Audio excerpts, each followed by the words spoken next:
Greetings, YouTubians, and welcome back to Wayne Sharp World, where today I am finally able to bring you guys a review of a knife that I've been wanting to check out for a very long time. I believe this is going to be the fourth knife from this company that I've been able to review.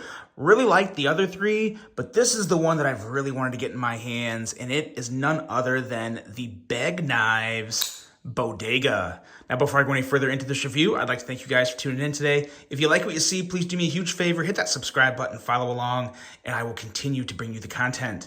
Now, let's take a look at some overall specs on this knife right here. We have an overall length coming in at 8.25 inches, a blade length coming in at 3.5 inches, and a blade thickness at a slightly thicker than average 140 thousandths. We have D2 on the blade, a drop point style blade with a little harpoon up there. I am a big fan of this blade design. I think it looks fantastic. A very nice hollow grind that gets nice and thin. We'll talk about that more in a second. With a handle length of 4.75 inches, a handle thickness coming in at 142 thousandths with material of G10 and some stainless steel there, which adds a nice little bit of robustness and a little weight to it, but not too much. A locking mechanism. You guys tell me. I feel like this is kind of a sub frame lock. I feel like it's not a full frame lock, but what are your thoughts on that? Would you consider this a sub frame lock or just a frame lock? We have a user of a right hand only tip up carry, a weight coming in at 5.8 ounces, which really I don't think is bad at all. Definitely nothing you notice in the pocket. You maybe notice it a little in the hand, but I tell you, I love the way this thing feels in the hand. I think it feels great. That sometimes that extra little bit of weight feels really good. You just don't want to feel like you're holding a brick, you know? And a price coming in at $120. So first off, let's talk about the elephant in the room, D2 for 120 bucks. I've said this before on other reviews of Beg knives. Their D2 is heat treated better than most, if not better than all. I've seen multiple heat treat tests on this steel coming in around 62 HRC. That's really good for D2. A lot of D2s coming in around 59 to 61. And I would say more times than not, it's closer to 59 and 60. So to have that extra couple markings there and moving it up to 62 HRC is very nice. And it's going to have the D2 perform like everyone says it should, with pretty good edge retention. It's semi-stainless, so it doesn't rust real bad, but being semi-stainless, there is that chance for corrosion if you don't take care of your blades. But I've also found with D2, if you keep the blade wiped, obviously you don't want to, sweat like crazy and then just take it out of your pocket and throw it away. Make a habit, guys, whether you have stainless or non-stainless blades. It's always nice to keep your blades wiped. I mean, just a quick wipe with the shirt or a hank or something. It just helps keep the residue off it, and it'll help protect it. A little thin layer of oil also helps. But what really justifies this for me, even with the D2, is the overall build quality, because this build quality is absolutely insanely good. This is extremely satisfying to feel in hand, and we'll do some quick size comparisons here to kind of see what else it lines up with. Start off with another one of my favorites, if I can find it, right here, the Spyderco Paramilitary 2, as well as the Spyderco Shaman. And I actually have some similarities between the Shaman and this Bodega. And a lot of it is just kind of the feel of it in hand. And what I mean by that is obviously these two knives look nothing alike. Different handle shape, slightly different blade shape in terms of just belly and stuff like that. And obviously way different grinds and all that. But the feel right here, the choil and the handle, it's just a nice smooth feeling, and I have a very secure grip.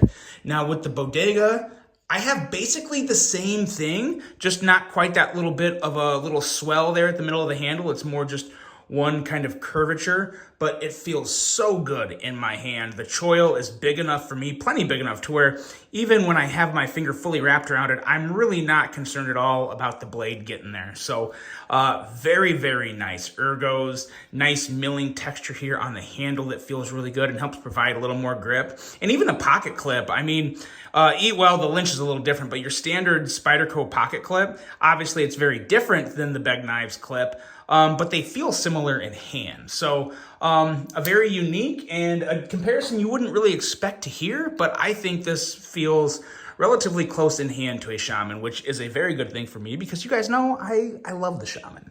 Now this blade in general, we are looking at 18 thousandths behind the edge with a hollow grind. So it is a nice slicey blade. Obviously you have the fuller up here and all the holes. And that may just not be for some people. Some people don't like that much going on their blades, and there's nothing I can say to change that. So it is what it is. It's there. If you don't like it, you probably won't buy it. But if you like it, it looks pretty good.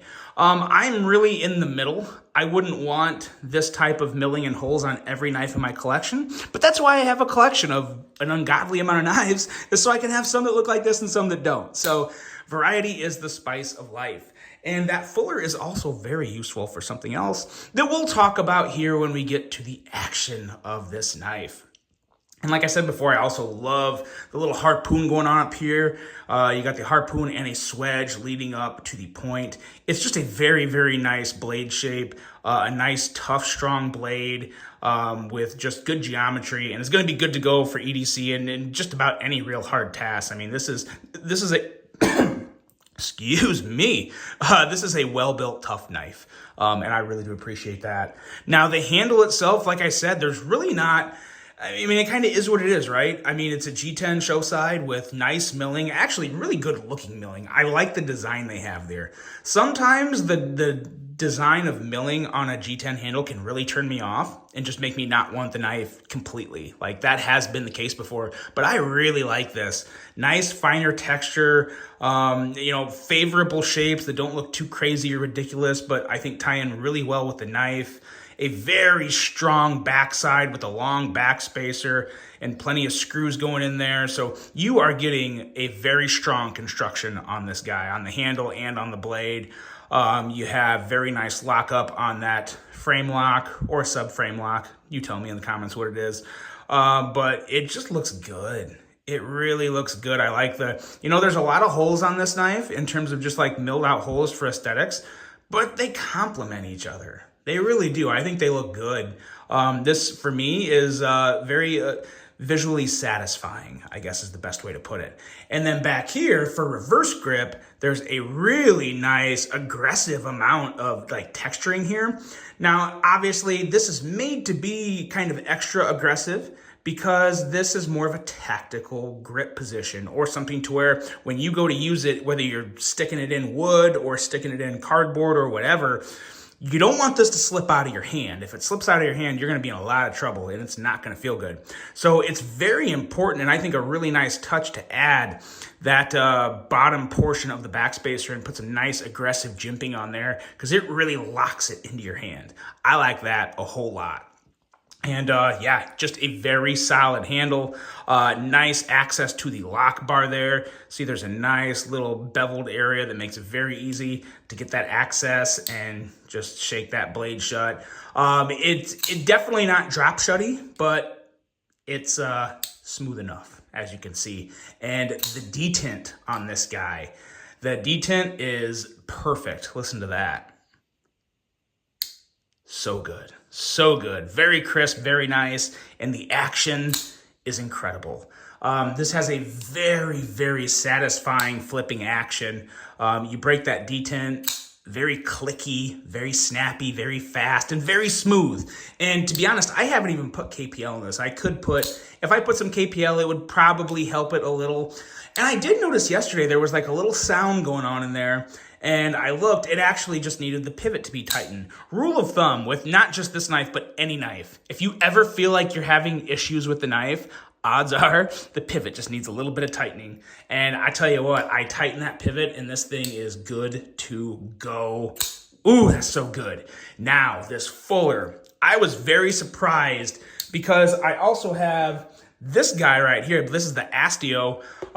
It's got basically a very similar fuller, just obviously a very different blade shape as well, but the fuller is a little closer into the knife to where I cannot middle finger flick this.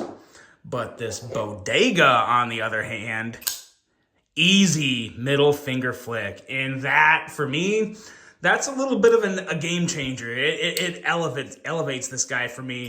Very easy middle finger flick, very enjoyable. I was very surprised at how well the fuller just grabbed my nail and made it very, very easy to middle finger flick. So that was an excellent, very welcome surprise for me, and probably for a lot of you too, because if you enjoy middle finger flicking, you guys, a lot of you will probably admit that is one of the most satisfying ways to deploy a blade with a nice crisp detent, is to just give it that little kick out there with your middle finger. It's so nice.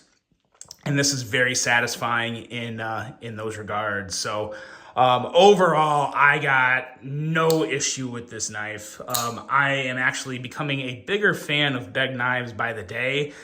Every knife I handle gets better. And they actually had some really sweet prototypes at Blade Show West. For example, this one here, I can't remember the name of this one right off the top of my mind.